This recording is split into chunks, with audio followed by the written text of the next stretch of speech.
소망스러운 우리 아이들이고 또 우리 전도사님과 또 주일학교 선생님들이 헌신적으로 사랑으로 섬기고 계셔서 아주 비전이 넘칩니다.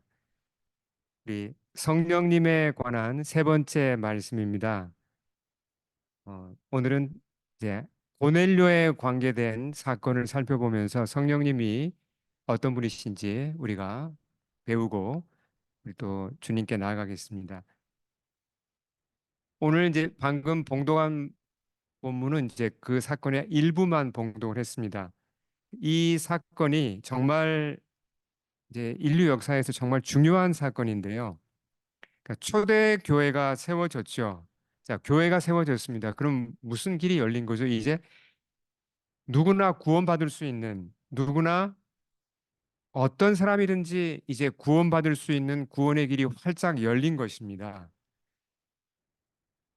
근데 초대 교회, 예루살렘 교회 멤버들은 자, 모두 유대인이었습니까? 아니면 다른 민족도 섞여 있었습니까?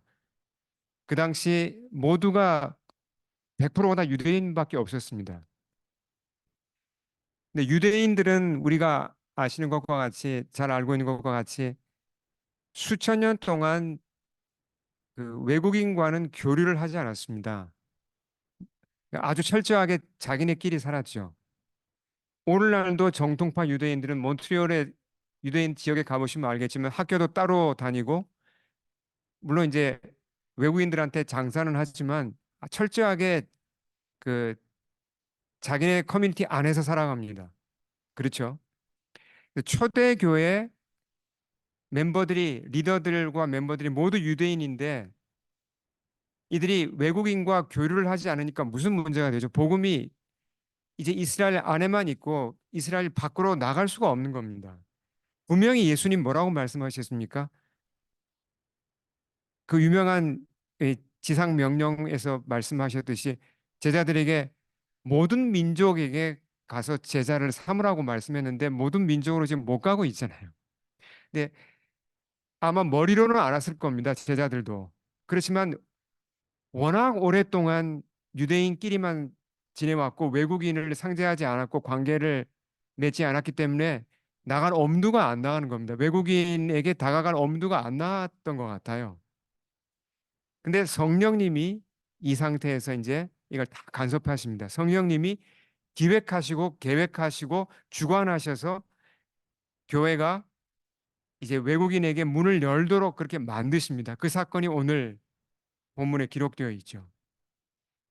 자, 그 사건으로 좀 더 구체적으로 들어가 보겠습니다.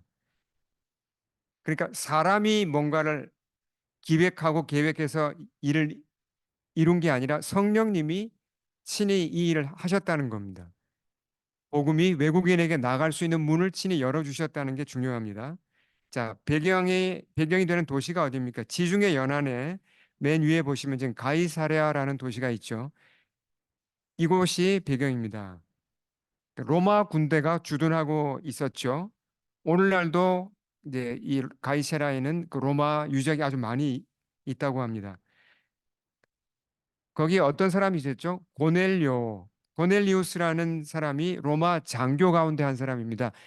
그 백부장이라고 하면 센츄리온 100명의 부하가 있으니까 오늘날 우리 한국식으로 본다면 한 중대장 이상 되는 그 정도 장교죠.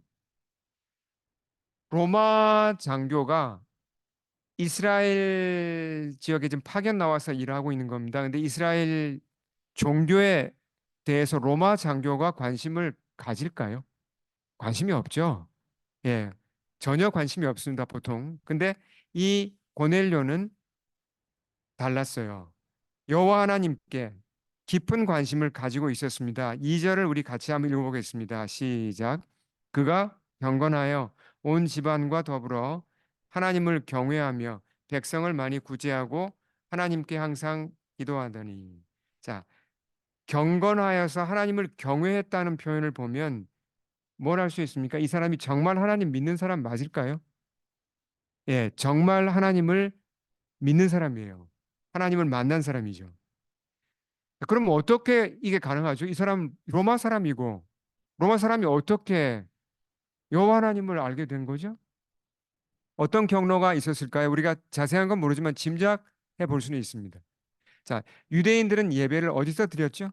시나고그, 그 유대인 회당에서 예배를 드렸죠. 오늘날도 마찬가지로 몬트리올에도 여러 유대인 회당들이 있습니다. 시나고그에 그 당시에 유대인들이 이제 토요일에 모여서 예배를 드립니다. 그러면 외국인이 들어갈 수가 있을까요? 거기 들어갈 수가 있어요.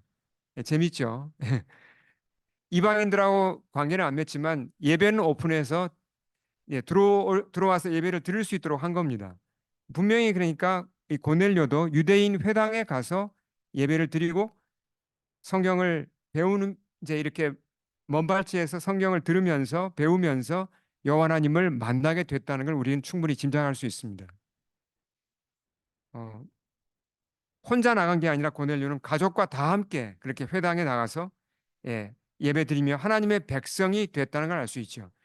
그러면서 이 사람이 변했어요. 보세요. 백부장이면 보통 어디에 관심이 있을까요? 내가 어떻게 출세할까? 그렇죠? 어떻게 하면 돈을 더 많이 벌까? 이런 데 보통 관심이 있을 것 같은데 이 사람의 관심이 지금 어디에 있습니까? 2절 말씀을 기초하면.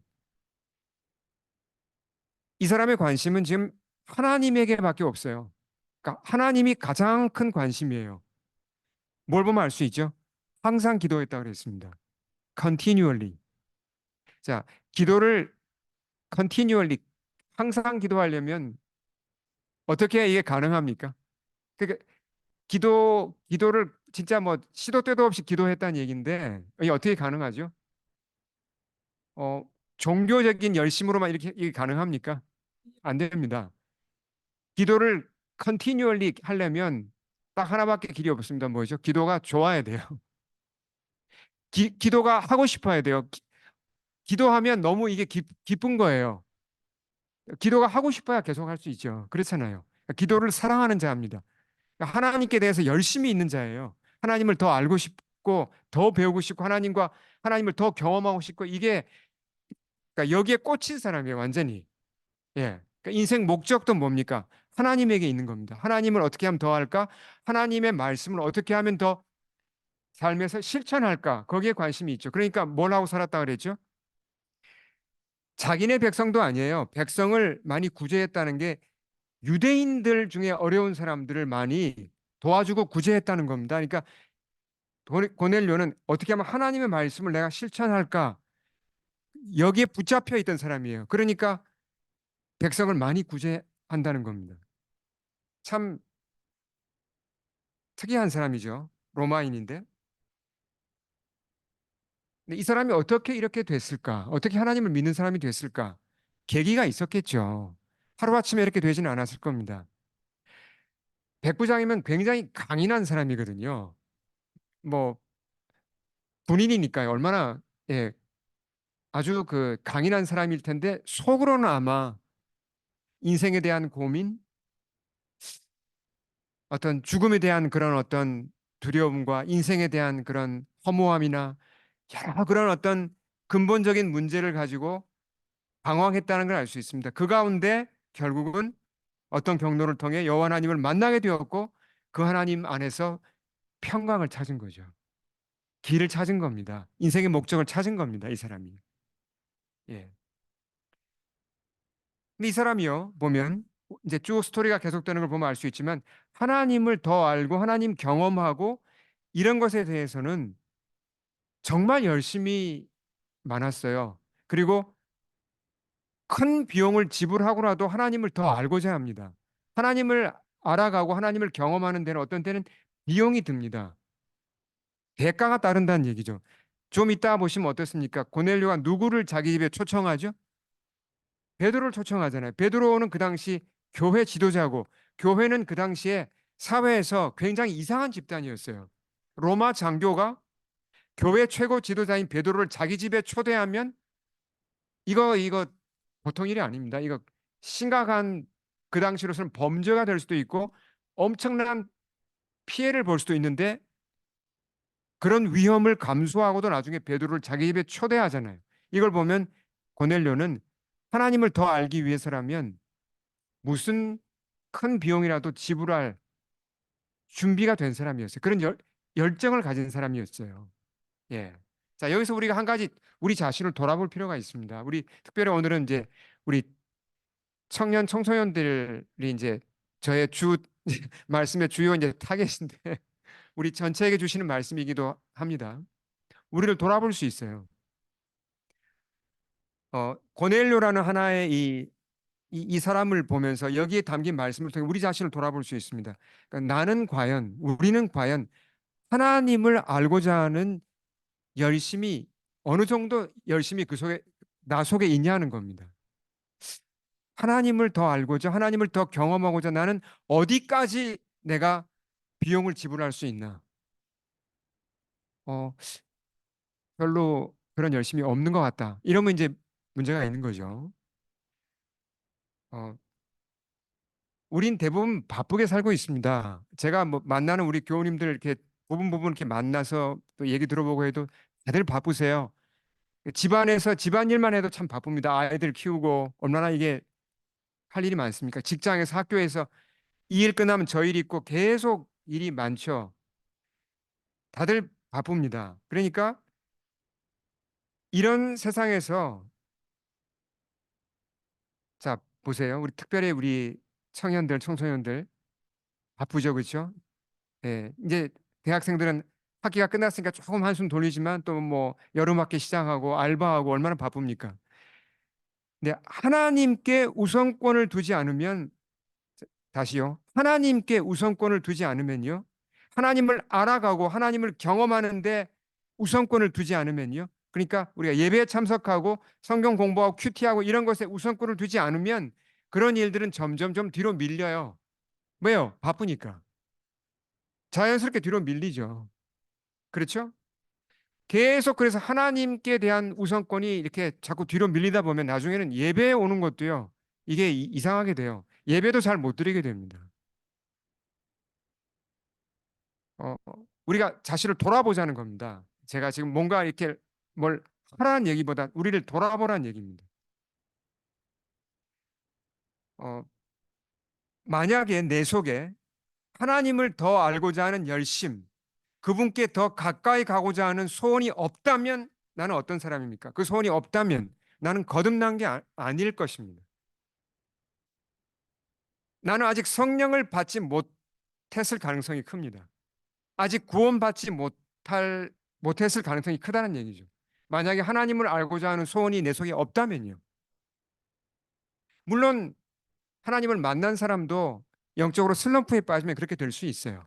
예, 그러니까 우리가 구별을 잘 해야 되겠죠. 자, 제가 너무 이제 심각한 얘기를 해서 오늘 우리 청소년을 축복하는 주일인데 조금 부드러운 얘기로 넘어가 보겠습니다. 저의 취미가 혹시 뭔지 여러분 아세요? 저의 취미가 추- 추- 예, 저도 취미가 있습니다.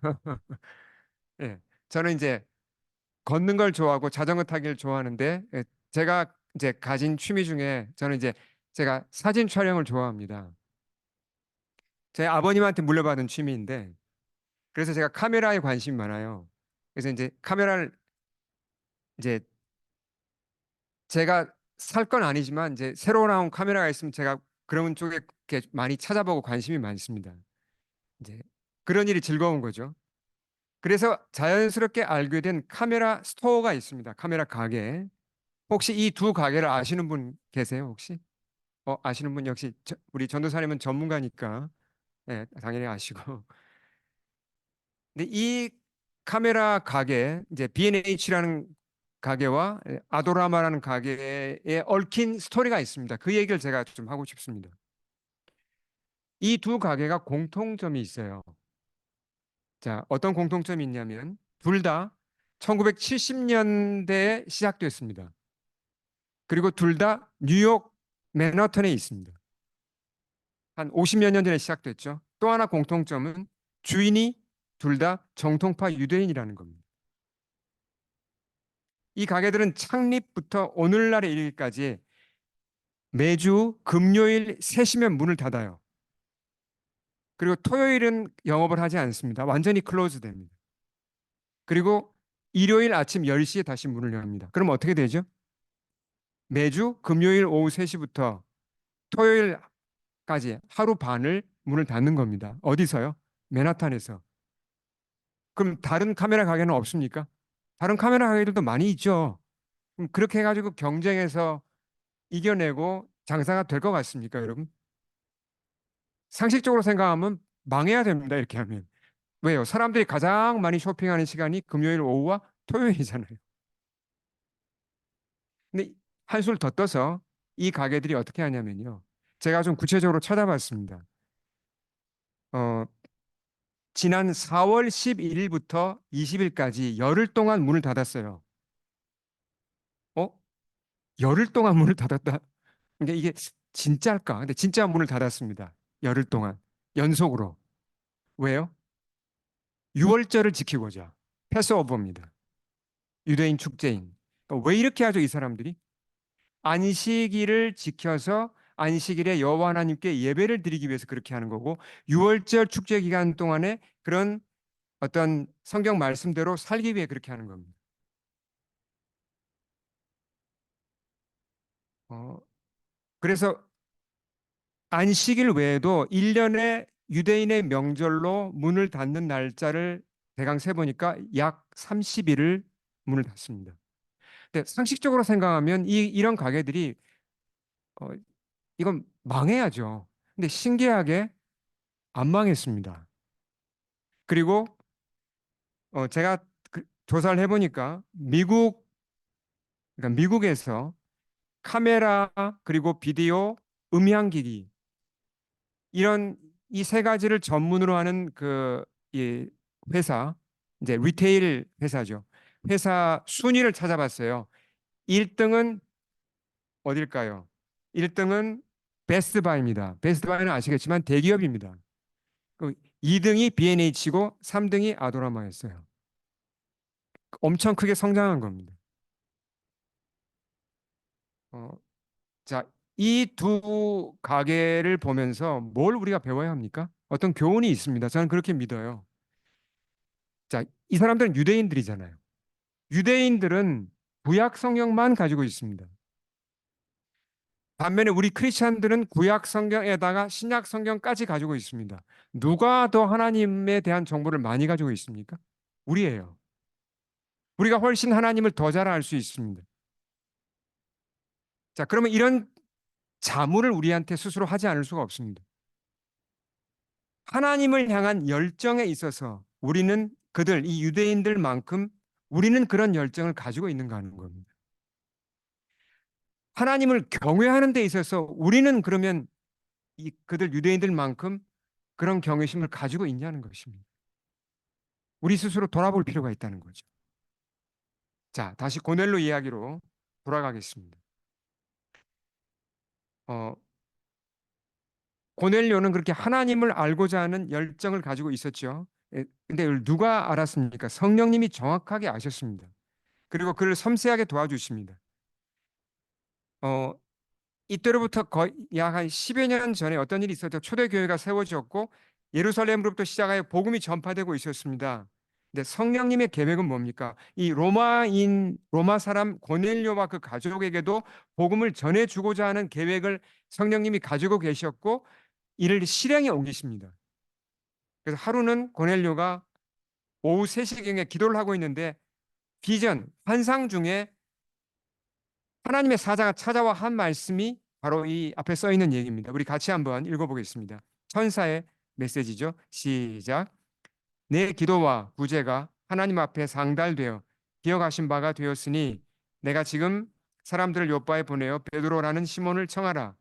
그는 무두장이 시몬의 집에 유숙하니 그 집은 해변에 있다. 네, 천사가 뭐라 그랬습니까?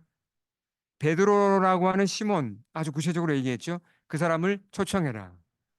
앞서 말씀드렸지만 로마 백부장이 교회 지도자를 초청한다는 건요. 이게 굉장히 위험한 일입니다. 큰 손해를 각오해야 할 수 있는 일이에요. 근데 고넬료는 어떻게 했죠? 예. 그냥 갈등하지 않고 그렇게 했습니다. 베드로를 초청했죠. 손해를 보면 보리라. 내가 뭐 그야말로 파이어 되면 파이어 되는 거고 나는 믿음으로 하나님의 선하심을 믿고 간다 하고 하나님을 더 경험하는 쪽을 택한 겁니다. 그렇게 해서 고넬료는 어, 자기 부하 한 사람과 부하도 보면 하나님을 아는 사람이에요. 하인 두 사람을 베드로를 초청하러 보냅니다. 그래서 지도를 보시면 이 가이사랴에서 남쪽으로 48km쯤을 내려오시면 요빠라는 항구가 있습니다. 여기에 베드로가 지금 있죠. 그래서 고넬료가 보낸 사람이 요빠로 내려옵니다. 그 사람들이 도착할 무렵에 성령님이 타이밍을 기가 막히게 맞추세요.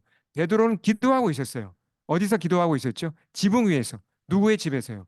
가죽 기술자인 시몬이라는 사람 집에 그 지붕에서 기도를 하고 있었습니다. 그리고 그때 베드로가 큰 변화를 겪죠. 환상을 보면서. 그 이제 오늘 그 얘기는 우리가 다 자세하게 할 수 없지만 놀라운 환상을 보잖아요. 그래서 또 어, 주님이 베드로에게 뭘 알려주시죠. 뭘 알려주십니까? 이방인들에게 가서 복음 전하는 걸 꺼려하지 말아라. 이방인에게 가야 한다. 복음을 그들에게 전해야 한다는 게 그런 메시지를 일깨워 주십니다. 그리고 그 직후에 고넬료가 보낸 사람이 도착해서 문을 두드립니다. 그리고 여기 베드로라는 사람 혹시 없습니까? 하고 크게 물어보죠. 예. 그래서 베드로와 그들의 만남이 이루어지고 베드로가 이제 가이사라로 올라가게 됩니다. 고넬료를 만나러 가게 되죠. 그래서 고넬료의 집에 이제 베드로가 도착하는데 자기 형제들 이제 믿는 자들 6명과 함께 고넬료의 집에 도착했을 때 어, 고넬료가 베드로에게 이렇게 부탁합니다. 자, 33절 같이 읽겠습니다. 시작. 베드로가 이 말을 할 때 성령께서 그에게 말씀하시되 두 사람이 너를 찾으니 일어나 내가 의심하지 말고 함께 가라. 내가 그들을 보내었느니라 하시니. 자, 조금 더 뒤로 돌아가죠. 그러니까 여기서도 성령님이 뭘 도와주십니까? 베드로가 혹시라도 꺼려하고 좀 주저할까 봐 성령님이 아주 구체적으로 베드로에게 가라라고 말씀을 해 주십니다. 그리고 고넬료의 집에 갔을 때 고넬료가 베드로에게 이렇게 얘기합니다. 자, 33절을 제가 읽겠습니다. 이제 우리는 주께서 당신에게 명하신 모든 것을 듣고자 하여 다 하나님 앞에 있나이다. 자, 이 말씀을 가만히 보십시오. 여기서 고넬료의 태도가 어떠한지 가만히 보세요. 뭐라 그랬죠? 이제 우리는 주께서 당신에게 명하신 모든 것을 듣고자 하여 다 누구 앞에 있나이다? 하나님 앞에 있나이다. 그의 갈급함이 보이십니까? 고넬료의 갈급함. 하나님을 더 알고자, 하나님을 더 경험하고자 하는 갈급함이 그냥 송글송글 맺혀 있잖아요. 정말 그런 갈급함을 가지고가 나옵니다. 이게 이제 제가 사실 주일 예배 때마다 간절히 사모하고 바라는 바예요. 예. 이런 태도로 우리가 주님 앞에 나아가야죠. 주의 말씀을 들어야 되죠. 베드로가 얼마나 속으로 기뻤겠습니까? 야, 이렇게 갈망을 가지고 하나님 말씀을 듣고자 하고 주께 나와왔구나. 그래서 말씀을 전합니다. 어떤 사실을 전합니까? 실제로 일어났던 예수 그리스도의 관계된 일, 그 역사적 사실을 하나하나 다 알려줍니다. 십자가 사건, 부활 사건을 알려줍니다. 그렇게 설교를 하는 동안에 설교 중에 어떤 일이 일어납니까? 44절, 46절 읽겠습니다. 시작. 베드로가 이 말을 할 때 성령이 말씀 듣는 모든 사람에게 내려오시니 베드로와 함께 온 할례 받은 신자들이 이방인에게도 성령 부어 주심으로 말미암아 놀라니 이는 방언을 말하며 하나님 높임을 들음이러라. 설교 중에 실제로 이런 일이 일어난 겁니다. 어떤 일이 일어났죠? 오순절 다락방에서 120명의 제자들이 경험했던 일과 똑같은 일이 일어난 겁니다. 그날 베드로의 선교를 듣고 회개했던 3천 명에게 일어났던 일이 똑같이 일어난 겁니다. 로마인인데도 불구하고 그들이 복음을 들었을 때 그리스도에 관한 말씀을 들었을 때 그리스도를 영접을 했겠죠. 성령님이 그들에게 오셨고 그들이 성령 충만함을 받았고 그들이 방언을 하기 시작한 겁니다. 하나님을 찬양하기 시작한 겁니다.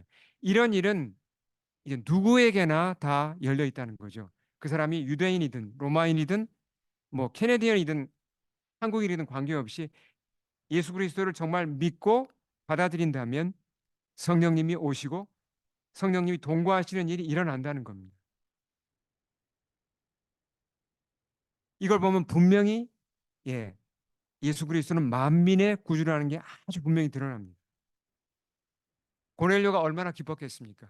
그전에도 하나님을 알았지만 이제 성령을 받게 되고 주님을 더 확실하게 체험하게 되었잖아요. 얼마나 기뻤겠어요. 얼마나 그 감격이 컸겠습니까? 어, 자, 여기서 굉장히 중요한 사실 하나를 우리가 정리하고 이제 제 설교를 마치겠습니다. 자,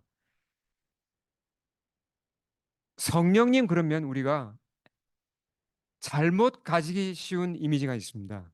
성령님.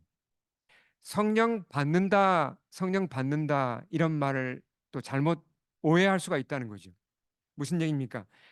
성령님 그러면 우리가 어떻게 생각할 수 있냐면 뭐 이제 성령님이 마치 내가 필요할 때 와서 나를 도와주시는 분 그 정도로만 생각할 수 있다는 겁니다.